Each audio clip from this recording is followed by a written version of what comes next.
Dove conditioners වල ඇති moisture lock system තෙතමනය රඳවා සුසිනිඳු freeze protected කෙස් කලඹක් ලබා දෙයි. දුව ඔයා දන්නේ නැහනේ ඒකේ නිදාන කතාව. මොකද ඒ ගැන ලියවිච්ච සෙල්ලිපි මොකුත් දැන් නැහනේ. ලියවිලත් නැහනේ. තේරුන්නේ දැන් ඔය අම්මගේ ලොකු තාත්තා ඉස්සර පුරාවිද්‍යා කොමසාරිස් කෙනෙක් ගාව වැඩ කරලා තියෙන පියන් කෙනෙක් විදියට. හැබැයි ඒතර මිනිහා වැඩ කරලා තියෙන්නේ කොමසාරිස්ගේ ලොකු තාත්තා වගේ. එයා කොහොම හරි ඔය පත්තිම් ලිපි වගේක් ටයිප් කරන වෙලාවක අම්මගේ නමක් දාලා එයාටත් පත්තිම් ලිපියක් ටයිප් කරලා අස්සන්ට දැම්මා. අර මිනිස්සයා ලෝමිලෝ බලන්නේ නැතුව අස්සන් ගහන ගියා අම්මට පත්තිකම හම්බුණා.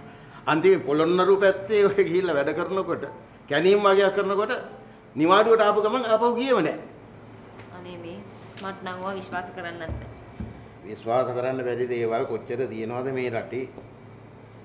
කොහොමාරි ඉතින් ওই රහස් සේරම මම දන්නවා කියලා මහරාණියා මගේ මූණවත් බැලුවේ නැහැ. කතා බහ කරන්නේ නැහැ, හිනාවත් වෙන්නේ නැහැ අඩු ගානේ. අන්තිමේ ඉතින් හිනාවත් දැක්කේ යාගේ මූණේ අර පෙට්ටියේ මැරිලා වැතිරලා ඉන්නකොට තමයි. අනේ ඔය වැඩක් නෑ තාත්තේ. අපි අංක මට නිදිමතයි. යා. ඔයාගේ අම්මගේ සමුහරය ගැන කියලා වැඩක් නැහැ. ඒගොල්ලෝ ගැන කොළ ටිකක් අරගෙන ලියනවා නම් ලියලා එක උඩ එක තිබ්බොත් චීන මහා ප්‍රාකාරයේ වහන්න පුළුවන්. කොටින්ම කියනවා නැති අම්මා මහාචාර්යවරියක් කියලානේ. මාව රවටලා මට කසාද බඳලා දුන්නේ. මේ දැන් ඔය ඉවරයිනේ අපි අංකෝ. යා.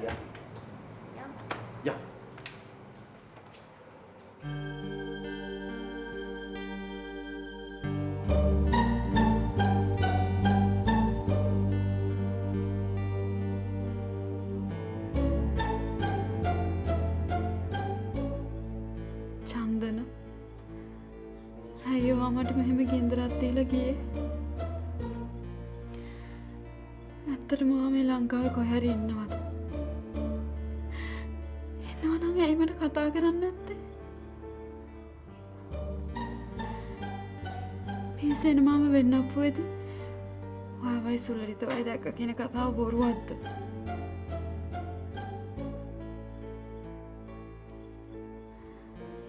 මට මේ කිසි දෙයක් තේරෙන්නේ නැහැ.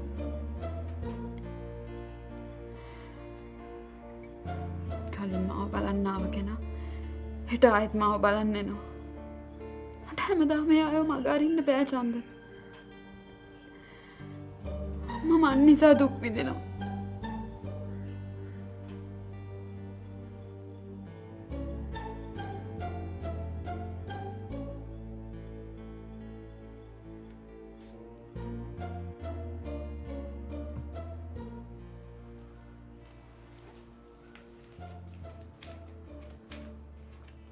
ප්‍රියංවදා අම්මපා මෙහෙම කිව්වොත් නම් ඔබට පිස්සු වැටෙනවා ඈ. කොයි වෙලේ බැලුවත් තනියම කල්පනා කරනවා.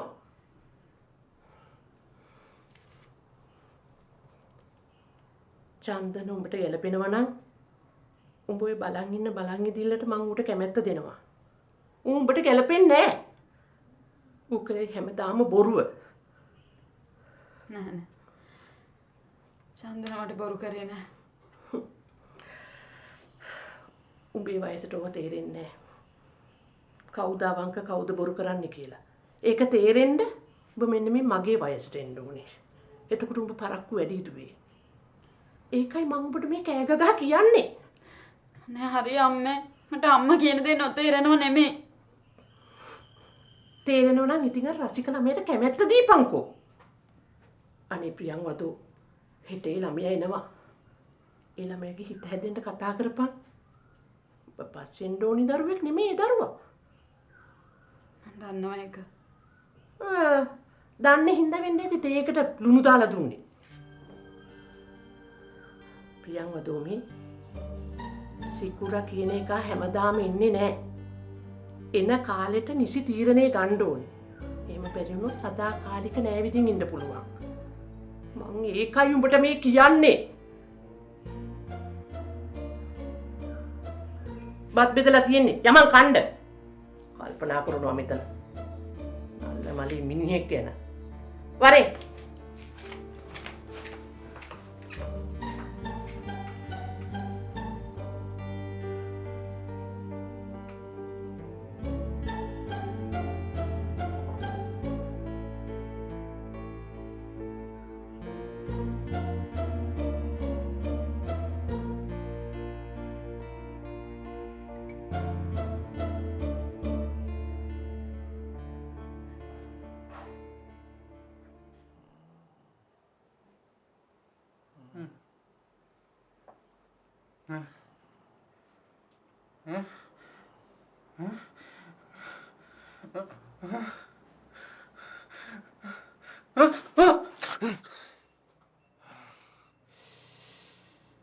බයිනේ බයලා හැරෙනවා.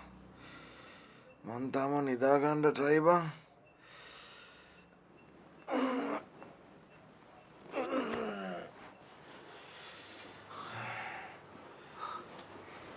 මොකද බං?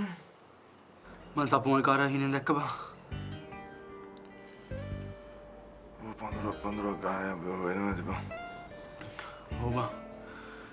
ඌ අමුතු ගේම් කාරයෙක්. කෝකටත් අපි පරිස්සම් වෙලෙමු බං.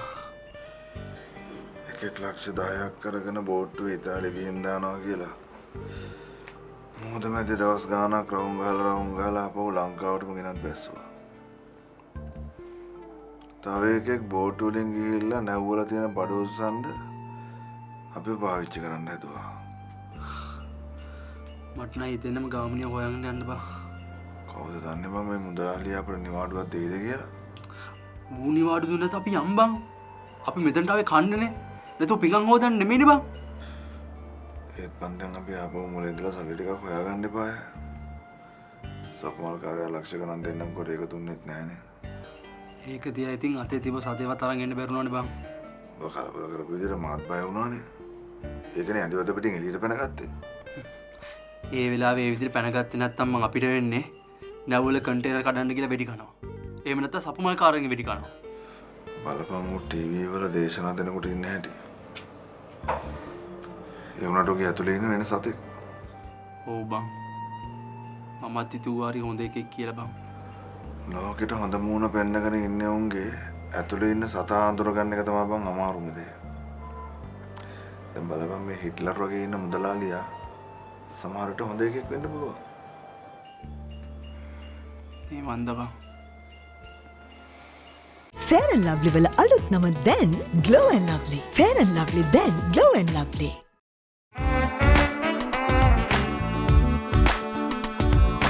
විටමින් E සපිරි සැහැල්ලු සංයෝගය සමතුලට ඉක්මනින් උරාගනී. Pond's Light Moisturizer. හැම රීසන් එකටම හරි.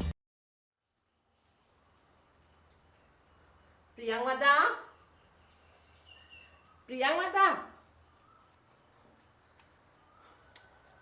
මොනවා කරනවද අනේ කාමරේට රිංගගෙන? මොනවත් නෑ. මුකුත් නැත්නම් මේ මෙහාට ඇවිල්ලා මේ ගෙවල් දොරවල් අත් කරලා දාලා හොඳ ඇඳුමක් ඇඳ ගන්නවා.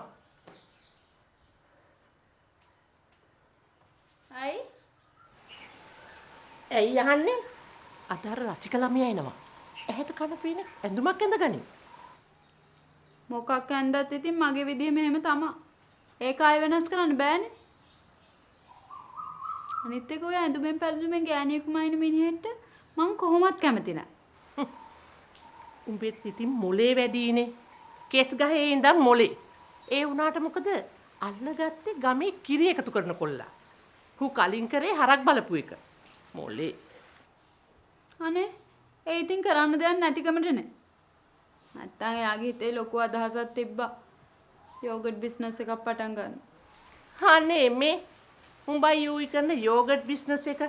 අනේ මේ ගිහිල්ලා ඇඳුමක් ඇඳන් වරින් අස් කරන්න බැයි නම් එලහට ඒ ළමයා එනවත් ඇති. අම්මේ එයා මාව බලන්න එන්නේ ගෙදරටනේ. එතකොට මං ඉන්න ඕනේ ගෙදර ඉන්න විදිහට.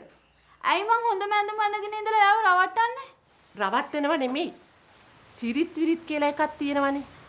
ඉස්සර නම් මනමාලයෙක් බලන් එනකොට ඔසරියක් ඇඳලා සාරියක් ඇඳලා බුලත් හෙප්පු අරන් තමයි අපි ඉස්සරහට ආවේ. දැන් කොහෙද? ඒව ඔක්කොම ඉවර වෙලානේ. මං නම් කියන්නේ හැම ඉන්න ඕනේ නැහැ.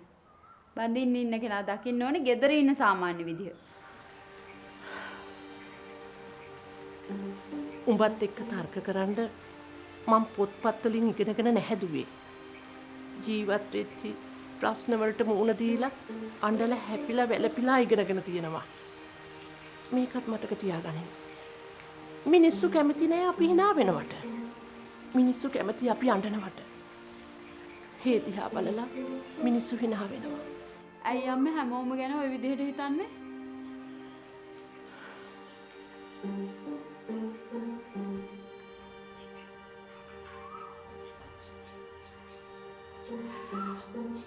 තාත්තෙක් නැතුව උඹව හදනකොට මේක මිනිස්සු මට hina වුණා.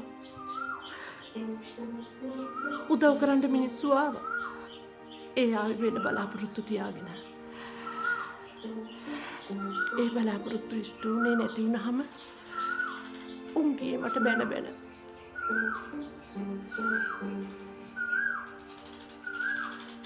අම්මේ අම්මට ජීවිතේ අමාරුනේ වෙන විදිහට. මට ඒක වෙනම විදිහකට අමාරු වෙන්න පුළුවන්. එහෙනම් අපිට ජීවිතේ කවුද ගැලපෙන්නේ කියලා එහෙම තීරණය කරන්න බෑ අම්මේ.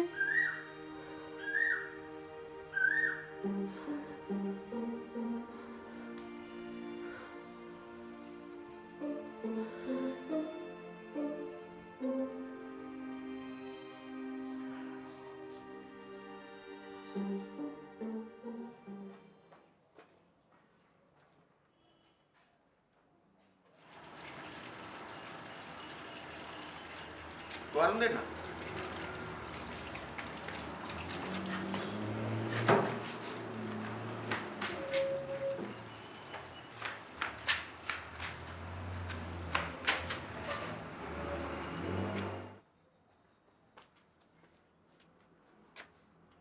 ඒ මොකද මේ? මුන් දෙන්න නිදාගෙන ඉන්නේ නිකන් ඉතාලියේ ඉඳන් නිවාඩුවකට ආවගෙන ඈ? කොහොමද බං? මේ ගෙනාවට වැඩක් ගන්න බැරුණානේ. යකෝ ඕකෙන් ගැහුවොත් අපි දෙන්නත් හිරේ ලගින්න වෙයි. ඒ නැති වංගෙඩි කිය. මොකද්ද? ආයිපාද. ඒ නැති ඔය නිදාගත්තද? වතුර එකක් ගන්නේ. හරිද. සැප ගන්න දාවේ මේ. නැගිටහල්ලා ගෙදර නෙමෙයි මේ. නැගිට. පලයකෝ යන්න ගානවා නැගිට්ටොත් මට ගහන්න මූ.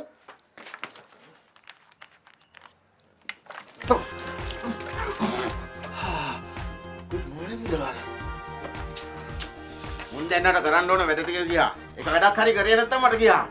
මොකද වැඩ කරන්නේ නැවිලා ඉන්නේ. ඊ ගියා. ගිහිල්ලා දතකට මැදගෙන ලෑස්තිලා වරෙන් මට බෑ ඔක්කොම කරන්න. මොකද්ද බලන්නේ? ඵලයන් ඉතින්. ඵලයන්. ඇයි උඹ මොකද මහ බබා කොළඹ ගිහින් ඉන්නේ? ඵලයන් ඉතින්.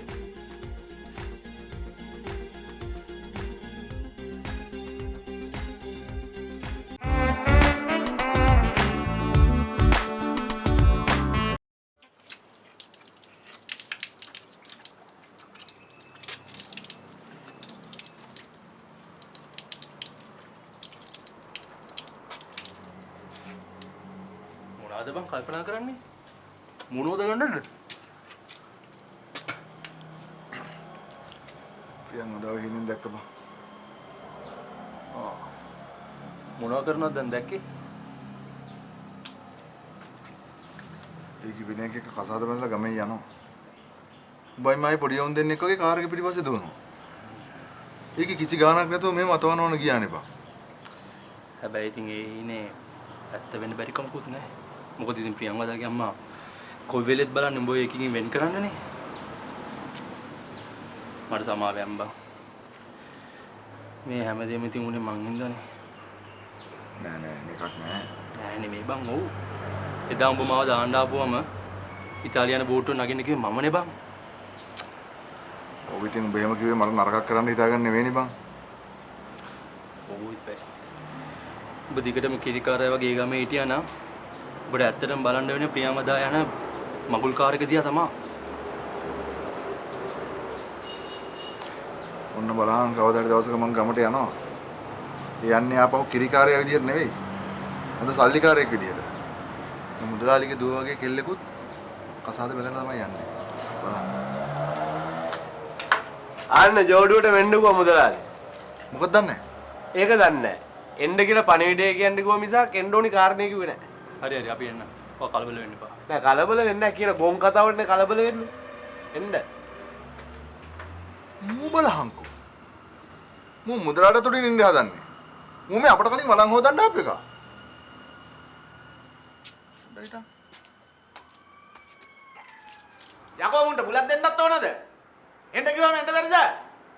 මේනෝ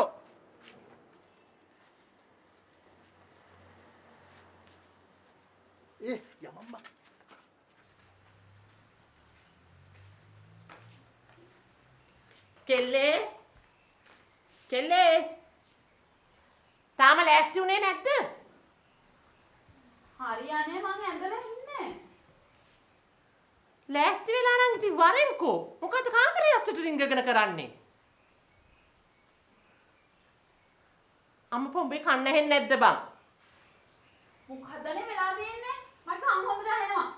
අසුත් හොඳට පේනවා. දුරත් හොඳට පේනවා. හරි හරි. එහෙනම් ඉතින් වරෙන්කෝ. මන් නොදන්නේ ඔබේ දුර පෙනිල්ල. දුර පෙවුනා නම් ඉතින් කිරිකාරයෙක් අල්ලගනීයේ.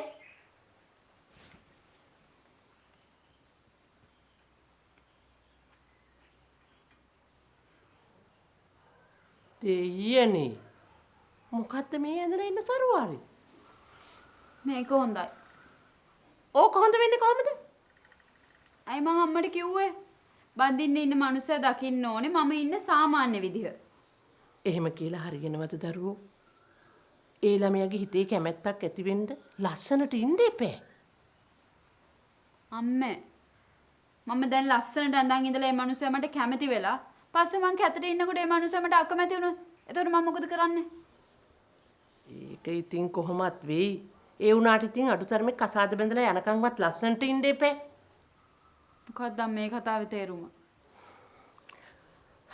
ඔබ බැඳලා ගිහිල්ලා ටික කාලයක් යනකොට ඔවා තේරෙයි. ඒකනේ මං කිව්වේ. මගේ චන්දන හොඳයි. එයා නම් එහෙම නැහැ.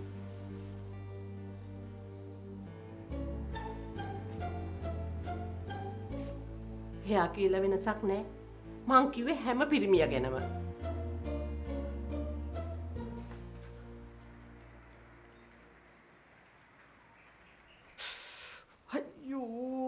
නර ළමයා ඇවිල්ලා අනි වෙන ගොම්මක් ඇඳ ගනින්කෝ ගිහිල්ලා. අනේ අම්මේ මේ එක්ක එයා මට කැමති වෙයි නැත්නම් යයි. අනේ